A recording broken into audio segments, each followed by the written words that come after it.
Hello and welcome to American Riviera Bank's Regional Pulse. This is Laurel Sykes, Chief Risk Officer for the bank. Today we are joined by Scott Collins, Executive Director of the Housing Authority of San Luis Obispo, as the first in a series we're doing on how innovations in housing are helping to preserve and create housing for local residents. After 6 years of serving the city of Morro Bay as city manager, Scott Collins assumed the position of Executive Director of HASLO in 2023. Before joining Morro Bay as the city manager, Scott worked in local government for years, including serving as a senior budget analyst in Denver and deputy city manager in Santa Cruz. During his time as Morro Bay's city manager, he helped navigate through financial challenges, the construction of a much-needed water treatment facility, and the COVID-19 pandemic, not to mention a series of storms that flooded parts of the city, not unlike what we've experienced here. Thanks for joining us, Scott. Thank you so much. Also with us to speak with Scott about the Housing Authority's successful partnerships to house San Luis County residents is our very own Jay Beck, Senior Vice President and Regional Commercial Relationship Manager in our San Luis County region. Jay Beck has previously served as the Chairman of the Commission for the Housing Authority of HASLO and currently serves as the Board President of the nonprofit arm of HASLO, the SLO Nonprofit Housing Corporation. As a result, he has a great deal of insight himself into all that HASLO has accomplished. Jay, as always, it's a pleasure to chat with you about economic development on the Central Coast. Thanks. It's great to be here. So let's get started with some background on the housing needs that might be unique to the San Luis Obispo County. And Scott, I understand that when you first joined HASLO last March, there was a waiting list of 1,000 people in need of housing in our county. In addition to traditional Section 8 and low-income housing, what's another area that HASLO has focused on? Yeah, we're looking at quite a different sections of the housing issue, right? We know we have the low income issue, but we're also trying to figure out how to support the next section up on the ladder of the housing continuum. So workforce housing, because we need to house our staff, as do the city, the county, and other providers that are trying to address the income challenges, low income challenges in our community. We're also working on kind of boosting our culture internally within HASLO and building our partnerships throughout the region. So when you say workforce housing, obviously a lot of us are struggling finding employees that can afford to live here. What sort of salaries or ranges are you looking at with HASLO in order to create some housing opportunities? Yeah, it's a struggle for anyone that's earning over 80% of the area median income. So we're talking folks that are kind of in the 60,000 and above. There really are virtually no programs for those individuals, with the exception of a few token state programs like down payment assistance that kind of evaporate within minutes of them being made available. So it's really trying to brainstorm with for-profit developers, funders to come up with new ways to address that. At present, there really aren't that many opportunities, and it's a challenge that everybody's facing right now. So is the focus on rental housing or homeownership? Both. Yeah, we have partners like People Self-Help Housing that do provide ownership programs. So we're more in the rental area. But again, I think we're trying to voice ourselves into the policy discussion. We've seen great benefit from the changes at the state level to basically make it easier for us to develop and kind of over the NIMBYism that we've experienced for the last several decades here and throughout the country, frankly. So I'd love to see the lessons that have been applied to our situation, making it easier for us to develop, so that those same benefits be taken to the for-profit developers. I think we need to get over the mindset that for-profit developers are the boogeyman or the bad guy. In fact, they're providing a public good. And affordable housing, the things that we develop are really important. It gets at the low income, those who absolutely need the assistance. But we need to see the for-profit developers as that partner, because they're really building the 90% of the rest of the housing. And it's just, frankly, too difficult for them to do that. Yeah, and as we're hearing with interest rates the way that they are, and with the inflation and the cost of all the supplies and whatnot, it's become where they can't pencil out the deal if there's too much affordable inside their projects that they're trying to do. Right. One other thing on that, so I don't know if you're aware of this because we haven't announced it yet, but American Riviera Bank is a member bank with the Federal Home Loan Bank of San Francisco. And we are now able to, until funds run out, give $50,000 in down payment assistance. It's an outright grant, so it's not something that our deed of trust gets recorded, but for middle income families. In San Luis Obispo, I think the metric is $140,000 for a family of two. They can get $50,000 towards their down payment, which is a great program. That's fantastic. Those are the kind of things we need to see more of. Congratulate you on those programs. So Jay, can you talk to us about some of the obstacles you've seen in some of the projects that HASLO's been involved with? Sure. I think a great example is the ongoing renovation and restoration of the Anderson Hotel project in downtown SLO. This is a property that HASLO had been involved with for decades, going back into the 80s. The owners of the property, of which HASLO had a long-term lease for, decided to put the property up for sale. And while HASLO had first right of refusal, the property did go out to the open market. And as you can imagine, a property that makes up almost an entire city block in downtown San Luis would have a lot of value and a lot of potential for redevelopment.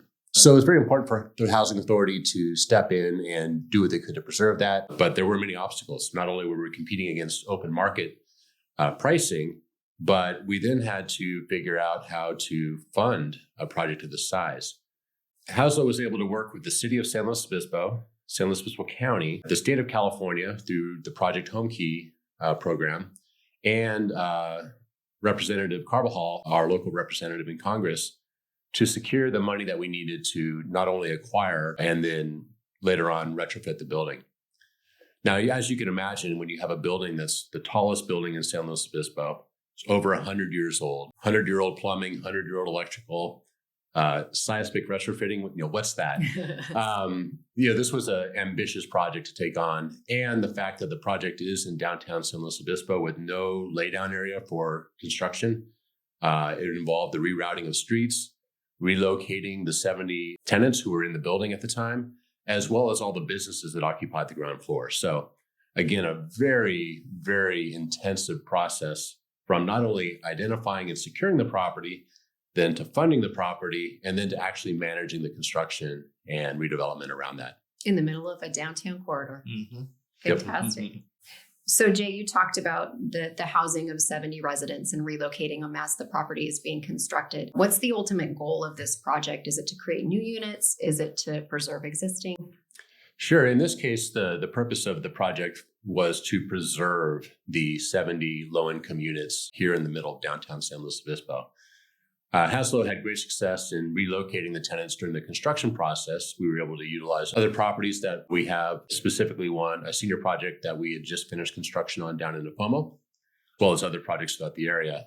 All of these tenants have the first right to come back to the property once it's complete. But the most important thing for us was to preserve the 70 housing units that were already existing in downtown San Luis and to not lose those. Losing them is almost worse than not being able to build the new ones. Absolutely. So Scott, what do you think what would have happened if HASLO hadn't taken over this project?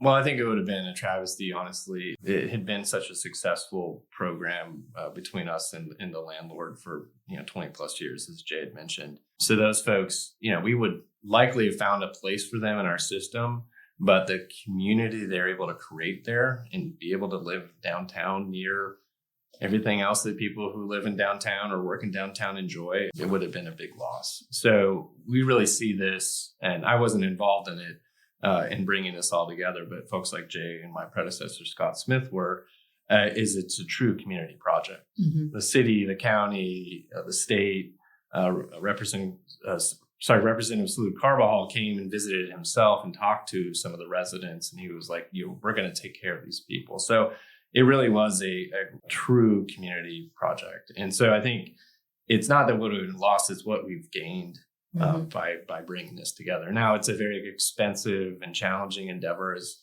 Jay alluded to in his previous comments. So we don't want to lose sight of that. A very tricky project from a construction and engineering standpoint. So all of our skills, all of our partnerships have been utilized to the full to make this happen. And we're excited to be able to open our doors probably in the next couple of months. That's great. Now, Jay, you had mentioned that this project used funds from Project Home Key. If I remember right, looking back, it was $11.6 million or so from the program. Are there other projects that HASLO's been able to leverage Project Home Key funds in the past?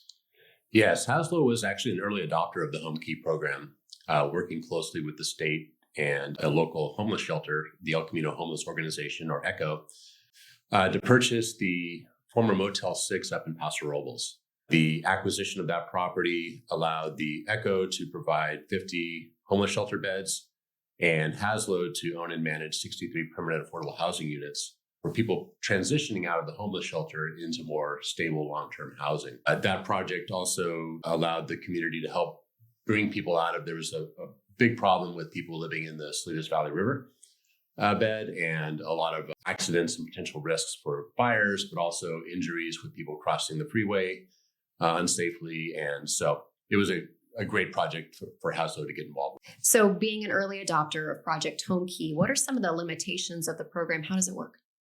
Sure. So obviously it's wonderful to get this grant or these funds from the state of California, but you do need to be in a position where you can move quickly. First, you need a willing seller for the property that can be turned over quick. There's a short timeline to spend the funds, and any improvements that need to be made to the property need to be made within a certain amount of time. Now, as you can imagine, as if we've seen throughout COVID, contractors were busy. It was difficult to get people out. And so not only was it a challenge to find a property quickly, to close quickly, we then had to complete the renovations within a very tight timeline. Other obstacles that maybe aren't as obvious is that, the housing that you're providing in this particular situation can put additional strains on the organization. There's a lot more case management of the tenants in these types of properties.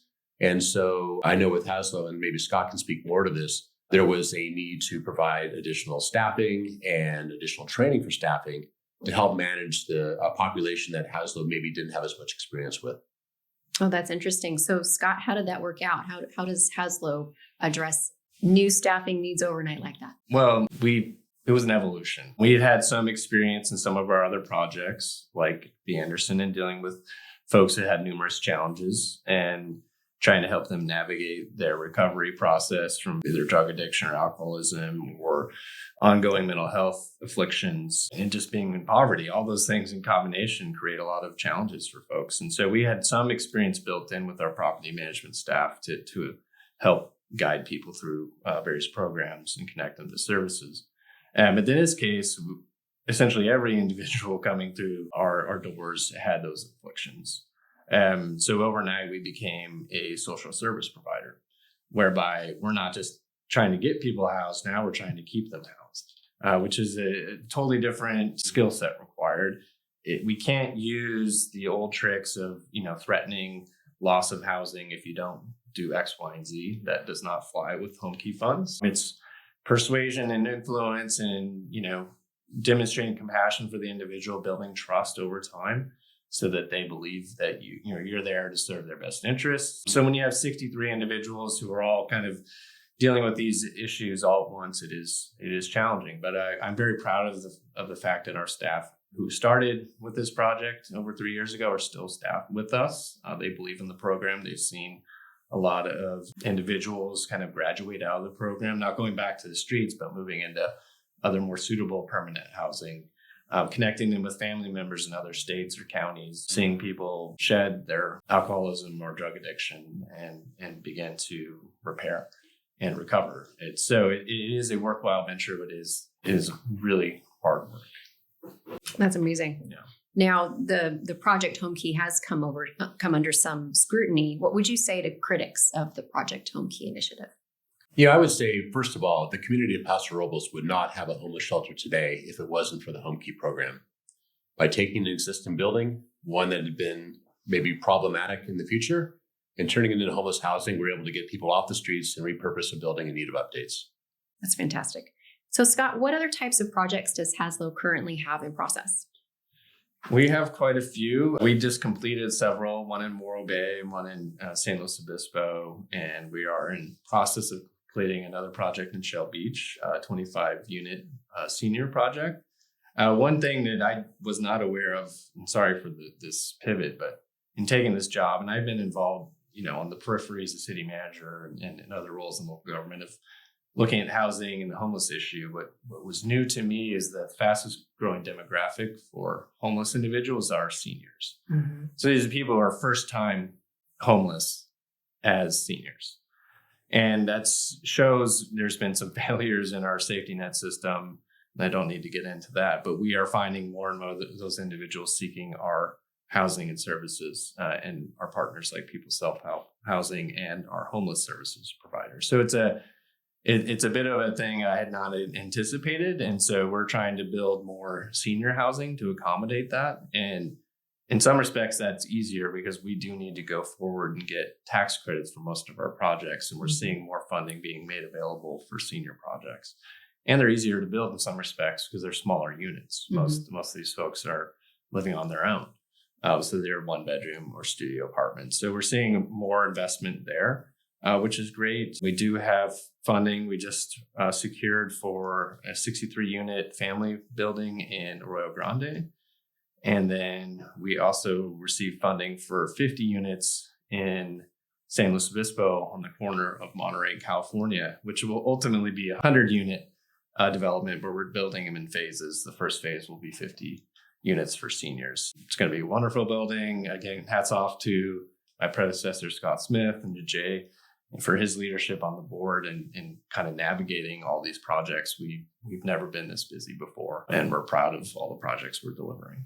So a project of that size in downtown San Luis Obispo for 100 new units, particularly seniors, how do you go about finding space or land for those types of projects?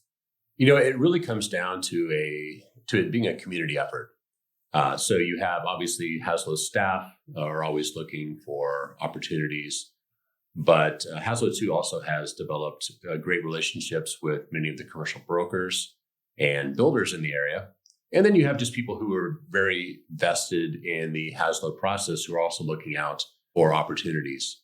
So on a project like the Monterey, California project that Scott was speaking to for senior and family housing, that came to us via a partnership that we had worked with, someone we'd worked with in partnership earlier on our Ironworks project on South Street. A local developer who had a lot of history with low-income housing had secured the rights to the property, but needed a partner to move it forward. In speaking with this person, I suggested that we come and work with HASLO. He was all on board with that. And so that was one way that project came together. We have a project over on Bridge Street that's underway right now as well. That'll provide a lot of housing. That was brought to us by a commercial broker who knew that HASLO was looking for something like that. Looking around the area, you can just find properties like that. HASLO just broke ground on the former Maxine Lewis shelter site. That was a project that land that HASLO had controlled for many years. And so that one was an easy one. It was already in the portfolio. So again, there's many different ways that these projects come about. In some cases, we've also had property owners reach out to HASLO directly. So HASLO recently broke ground on a new office building. It was much needed office expansion.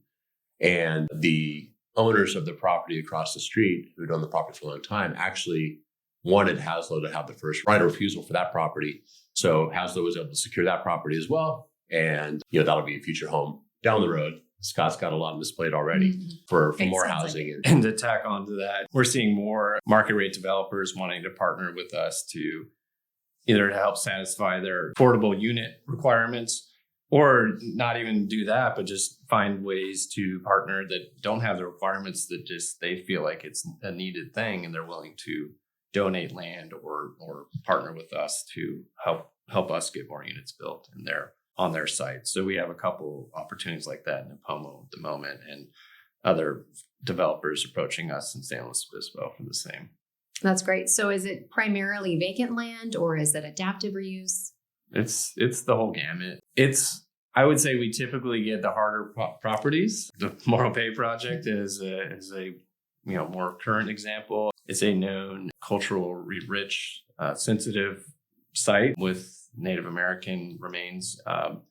Can't get into it too much, but that was a known issue for a long time, and we had the right partnership with the tribes, both the Selenin and the Chumash, to proceed forward. Where others who had tried to work there, they got told no by the tribes. So, but it did require reorienting the entire approach to how we construct with them on site at all times, and moving things around in certain ways. And being willing to compromise and think differently. So I think that's probably an extreme example, but almost all of our sites have some challenges, and that makes sense, right? If it weren't for that, I mean, market rate developers would probably jump on them and move forward. So we understand that's part of our deal.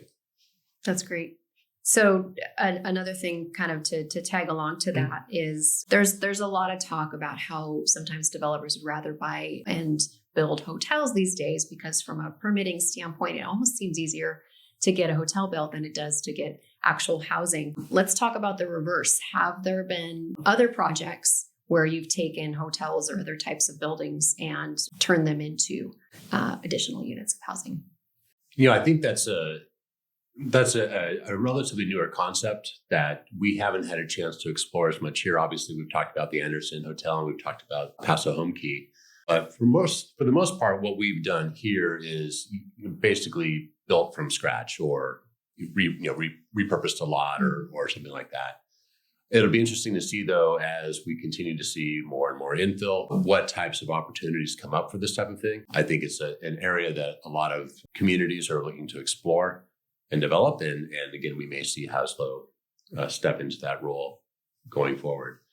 But again, I think we are seeing about it more in the larger urban areas, I think, where there's maybe a lot of buildings that are older, not being used as they once were, or not even needed like they once were, or for that purpose. So I think we'll see more of that in the future. But at this point in our community, there's still enough available land or properties that are maybe underutilized to come in and rebuild. Right. And to tag on to that, the underside of affordable housing is the existing assets, what to do with those as they age.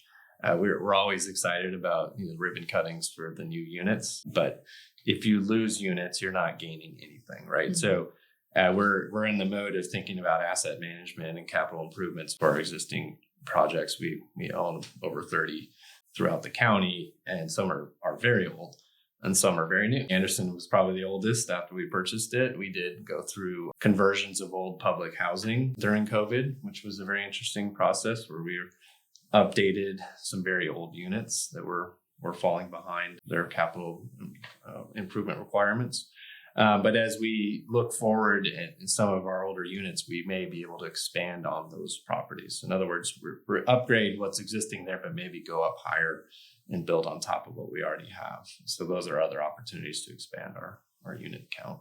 That's great. And obviously, when you're taking buildings that are older and refurbishing them into something new, it also helps with that, keeping downtown a viable option for housing for not just the homeless and our seniors, but also our workforce that maybe want to live and work downtown. Right. So I think last question here, local employers like all of us are obviously in favor of housing, especially when we struggle to hire employees that can afford to pay the rents or to buy homes here on the Central Coast. What's been your perception of the response from our local community on some of these plans and projects? I'd say it's universal support of what we're trying to accomplish at HASLO and our partners at People Self-Help Housing, the other big affordable housing developer in town. People come to us all the time, mayors, council members, board of supervisors, city managers, CEOs, et cetera. How can we partner, figure this out, get more done, right? So we love that can-do attitude and support. I can't say that was true in the past, but certainly in the last 10 years, there's been almost universal support for that. We're also very appreciative of the fact that the city of SLO has been designated a pro-housing city by the state. You don't do that just by chance. That was very concerted efforts by the city council, by the former city manager, Derek Johnson, and the community development staff of really looking hard at their policies and seeing how they can make things a little easier. Granted, we have to balance the housing needs of the future with those who already live here and enjoy a very high quality of life. And so that's something we're mindful of in our own projects and being good neighbors. Maybe not building as high as and big as we can, maybe trying to fit within the contours of the existing neighborhood. That's really important. We want people to support us. And we build elegant projects. And I think once people see that, they're like, oh, I didn't know it was going to be like that. They have maybe old school mindsets about what Section 8 projects look like, and ours do not look like that. And so I think we build upon our reputation by being good neighbors. But really looking forward to seeing the city of SLO, other cities like Paso, the county getting a little more progressive in terms of pursuing more housing of all stripes, not just low-income housing, which we know we need more of, but we need housing at all levels of income. And so I'm excited to see the interest in seeing projects like the Dana Reserve project move forward. That's great. And at the same time, preserving the look and feel of the downtown areas that we love so much. Yeah. So Jay, same question to you. I think Scott said it all really well.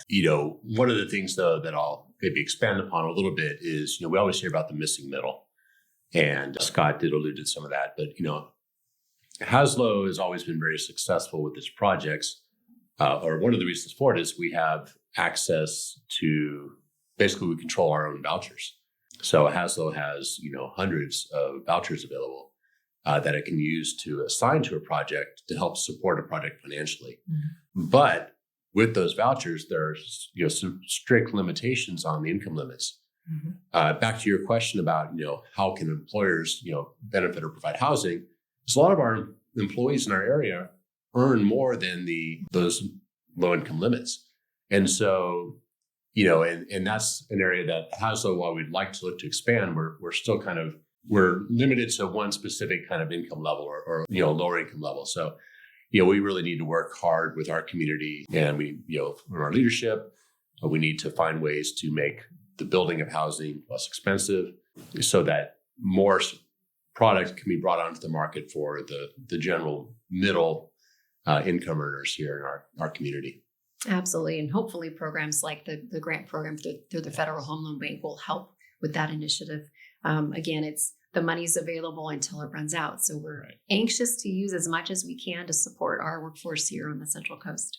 Well, thanks so much to both of you for joining us today, Jay and Scott. And thanks to our listeners for joining in to hear about this topic. To learn more about HASLO or how to get involved, you can visit their website at www.haslo.org.